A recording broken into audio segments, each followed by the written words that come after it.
Assalamualaikum. Hari ini kita akan membahas materi tentang pidato. Sebelum belajar, mari kita berdoa terlebih dahulu. Berdoa mulai. Doa sebelum belajar. Bismillahirrahmanirrahim. Raditu billahi rabba wa bil islami dina wa bi muhammadin nabiyya wa rasulah. Rabbi zidni ilman warzuqni fahman. Artinya, kami ridho Allah sebagai Tuhanku, Islam sebagai agamaku, dan Nabi Muhammad sebagai Nabi dan Rasul. Ya Allah, tambahkanlah kepadaku ilmu dan berikanlah aku pengertian yang baik. Alhamdulillah, semoga pembelajaran kita hari ini dapat bermanfaat bagi kita semua. Amin. Kita masuk ke materi, yaitu pertama ada pengertian pidato. Pidato adalah sebuah kegiatan berbicara di depan umum atau berorasi untuk menyatakan pendapatnya atau memberikan gambaran tentang suatu hal. Fungsi pidato. Yang pertama adalah mempermudah komunikasi. Pidato berfungsi guna mempermudah komunikasi antara pembicara dengan pendengar. Pembicara dapat menyampaikan gagasan, ide, serta konsep yang dimiliki pada pendengar sampai terjadi interaksi yang saling menguntungkan. Yang kedua, ada sebagai media komunikasi organisasi. Pidato memiliki peranan penting untuk sebuah organisasi. Biasanya, ketua akan menyampaikan informasi penting pada anggotanya, sehingga seluruh anggota akan mengerti informasi penting itu. Yang ketiga, ada menciptakan suasana kondusif. Pidato dinilai sangat efektif dalam penyampaian informasi pada halayak ramai.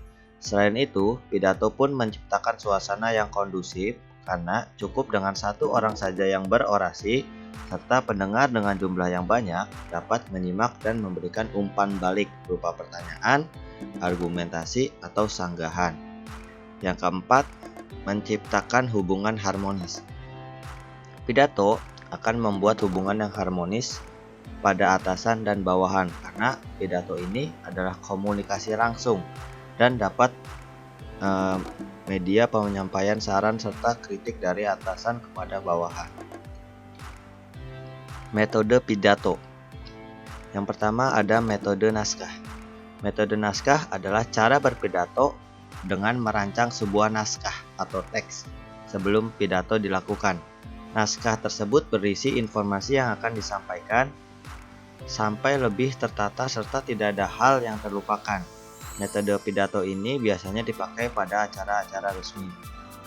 Biasanya yang menggunakan itu seperti contohnya kayak pidato kenegaraan, presiden, atau menteri itu biasanya menggunakan naskah agar yang dibacakan itu tidak ada salah karena sudah disusun matang.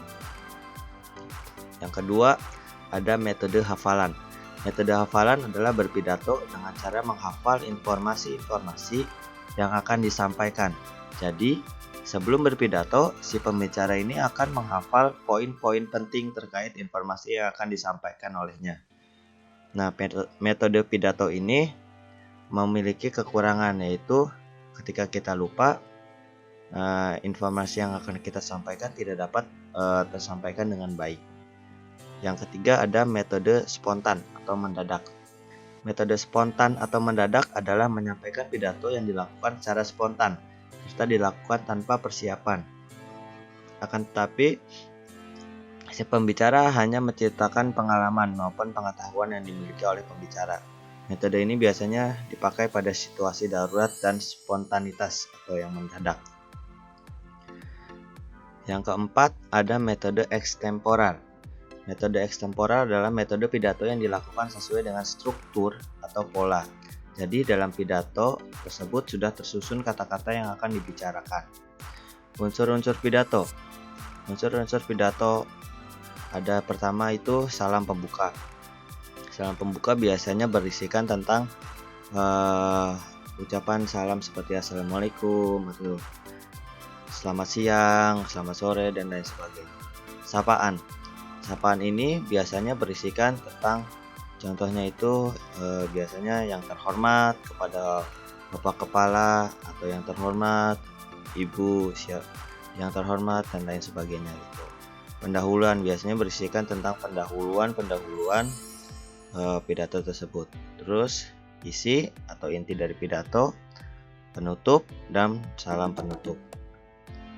Hal-hal yang harus diperhatikan ketika membacakan pidato. Ada 8 hal yang harus diperhatikan ketika kita membacakan pidato atau membawakan sebuah pidato. Yang pertama yaitu kita harus menguasai materi pidato tersebut. Yang kedua, kita harus berpenampilan menarik. Yang ketiga, pidato kita itu harus singkat, padat, dan jelas. Yang keempat, menggunakan intonasi dan ekspresi yang tepat. Yang kelima, menggunakan gerak tubuh yang wajar. Yang keenam, menggunakan bahasa yang baik dan benar. Yang ketujuh, jangan terpaku pada teks. Yang kedelapan, jangan tegang. Delapan ini yang paling penting. Kenapa? Karena ketika kita akan membacakan pidato atau berpidato di depan umum, ketika kita tegang, maka pidato yang akan kita sampaikan itu biasanya tidak dapat tersampaikan dengan baik. Mungkin itu saja materi hari ini.